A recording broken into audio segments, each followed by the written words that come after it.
I want you to pause for a second. I want you to put yourself in a situation where you'd be asked, you have to remove one person from your family to no longer be a part of your family anymore. Put yourself in that situation for a second.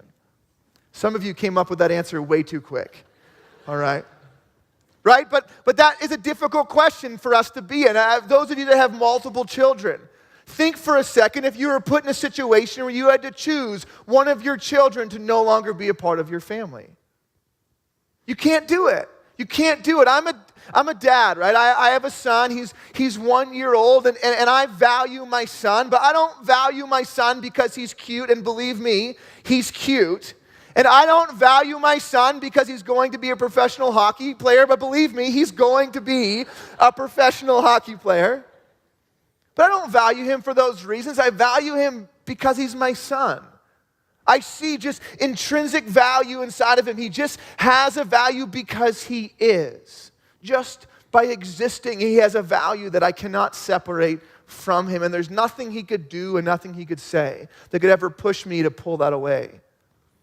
And this is how God views us. Yeah, it's so difficult. We can understand this when it comes to some other people that we love in our life, but so often it's so difficult to understand that about ourselves, to think that God values us just as we are. Just as we are. I'm a dad, as I mentioned, and there's moments in my life and there's days when I have thoughts that aren't very fatherly. There's times that I come home and I don't feel like being a dad, or there's mornings when I wake up and I don't feel like being a dad. And some of the thoughts I have about fatherhood sometimes, that if you could get inside my head and if you could see my thoughts, I would feel shame. I would be ashamed. I'm a pastor. And part of my job as a pastor is to help guide other people in their relationship with Jesus. Part of my job as a pastor is to help guide us in some of these spiritual moments in this spiritual journey that we're on. But there are days and there are moments, and sometimes there are entire weeks when I'm not having very pastorly thoughts. There are days when I have doubts and I have questions and I don't feel like a pastor. And in those moments, if you could see into my thoughts and you could get inside my head, I would be ashamed. I would be ashamed because I have great connection with people through being a pastor, and I have great connection with people through being a father, and I would hate to lose that connection with others. See, shame is this fear of disconnection. It's this fear that people will look at us different, see us different, treat us different, think about us differently if only they knew the things that were going on in my life. Shame is the reason you haven't built up the courage to talk to your wife about your porn addiction. Shame is the reason you haven't told your husband about the emotional affair that you're having at work. Shame is the reason nobody knows about those suicidal thoughts or the abuse or the rape that happened. Shame is the reason you haven't talked about those things. Shame is the reason that you keep going further and further and further in debt to keep up an image in your life that you have it all together with the nice car and the nice house, eating at the nice restaurants. It's shame. Shame is the reason we keep those secrets in our life. It's the fear that we would be different, that we would be treated different, that people would think of us different. Shame is that fear of disconnection. It's shame. Shame is a powerful thing. Shame is a powerful thing in our life. And I want you to know today that God hates it. Shame is a powerful thing, and God hates it. The story of Jesus is that God came to earth as a man in flesh, in human form, as one of us. And he lived what would be a perfect life. He was generous and he was loving. And he healed our sick and he made our blind see, and he even raised some of us from the dead. He lived this perfect life, but the way Jesus lived and the things he said, the things he taught, and the love which guided his life, it shone a light on some things in society that people didn't want to reveal. It shone a light on some things in people's lives that were shameful. It shined a light into government systems that were corrupt. It shined a light into some of the religious systems that weren't right. It shined a light into people's lives and the things that were dark in their lives. And we as human beings didn't like it then, and we don't like it now. And so we, human beings, we pushed him away. We pushed him away and we crucified him. But what was so torturous about the cross, and some would argue what was most torturous about the cross, was that it was a torture tool built to shame those it was killing. And if you ever read in the Gospels the story of Jesus, if you ever read about these moments, you can see how the process here was meant to shame him as they hauled Jesus through the streets and through the crowds, as they publicly beat him and slandered him and spit on him to shame him. Even the moment at the cross, as he's laying on the cross, as these men, these soldiers, had driven the stakes into his hands and his feet, they took a sign and wrote on it, "King of the Jews," and very sarcastically nailed it to the top of the cross. As if to say, if you're the King of the Jews, why are you on a cross?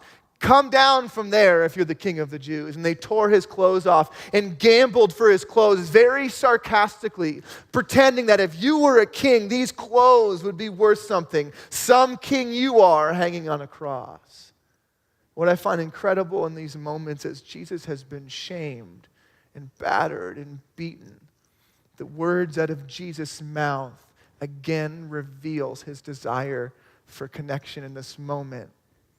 Jesus said, "Father, forgive them, for they do not know what they are doing." Father, forgive them.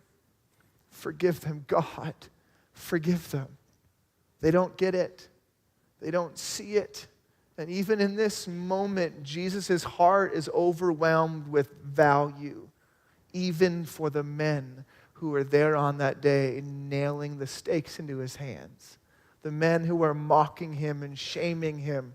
Even in that moment, Jesus sees value in humanity and sees value in those very people to say, I know what you've done. I'm seeing what you're doing.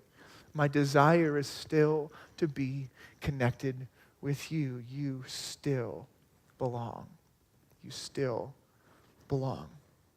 Before all this went down, Jesus was meeting with his disciples. He was meeting with his followers, and one of Jesus' disciples, his name was Simon.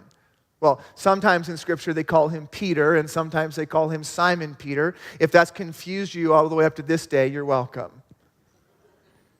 But he's having this conversation with Simon Peter before this crucifixion scene, and he tells Simon Peter, says, Simon Peter, listen, I'm about to go through what is going to be probably will be the hardest moment of my life. I'm about to go through the crucifixion. I'm about to be ridiculed and shamed. And Simon Peter, I'm just going to warn you, what's going to happen is you are going to deny me 3 times in this process. And Simon Peter is like, no, Jesus, there's no way I'm going to deny you.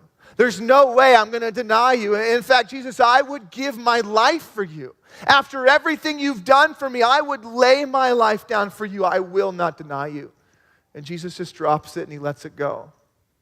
But as Jesus predicted, throughout this scene of crucifixion, as they're marching him through the city, Simon Peter is asked 3 times, do you know this man? Hey, aren't you one of the guys who's with this man? Aren't you one of his disciples, one of his followers? And Simon Peter, no, I don't know that guy.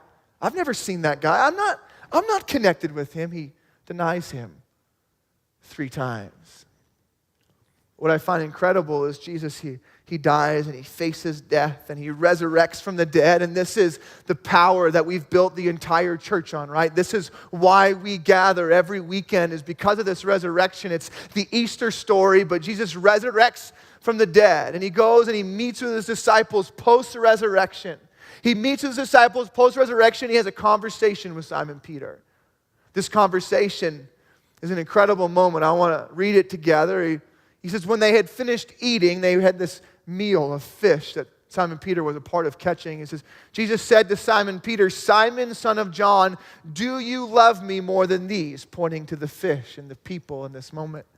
The word that Jesus uses for love is the word agape. One of the things that's difficult when we read Scripture is Scripture wasn't written in English. Scripture was, the original language often had multiple words that we translate as the same word, right? And love is one of these words where there's different words in the original language that we translate as the same word in English. It's love.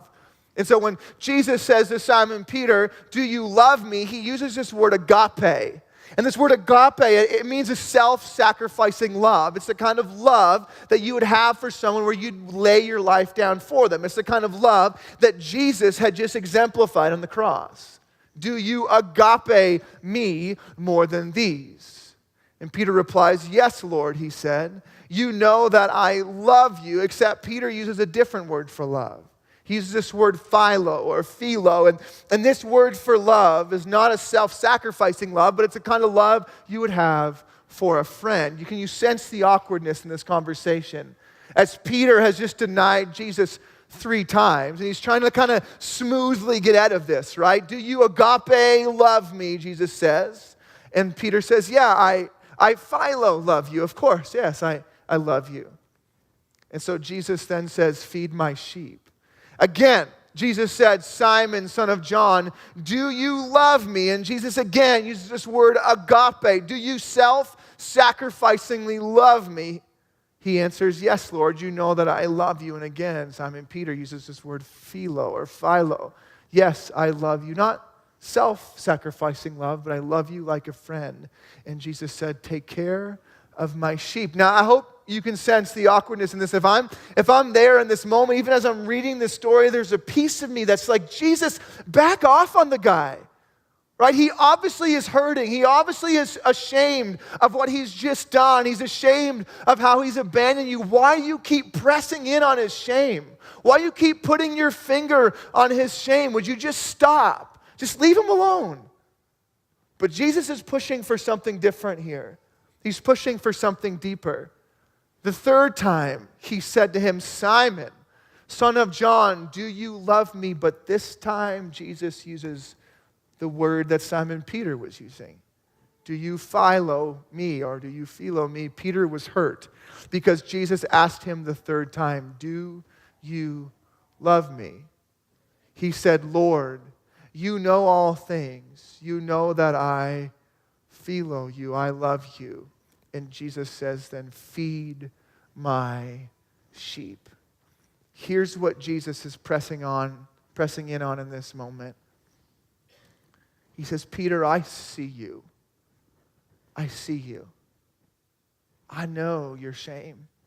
I see it. I see it. I know. I know that you're ashamed that you denied me. I know that you're ashamed that you don't love me the way that I love you. I know that brings you great shame. But he's looking at Peter in the eye and he's saying, still, I want you to feed my sheep. You still belong. I see you, yeah. I see you exactly how you are, but still you belong to me. Feed my sheep.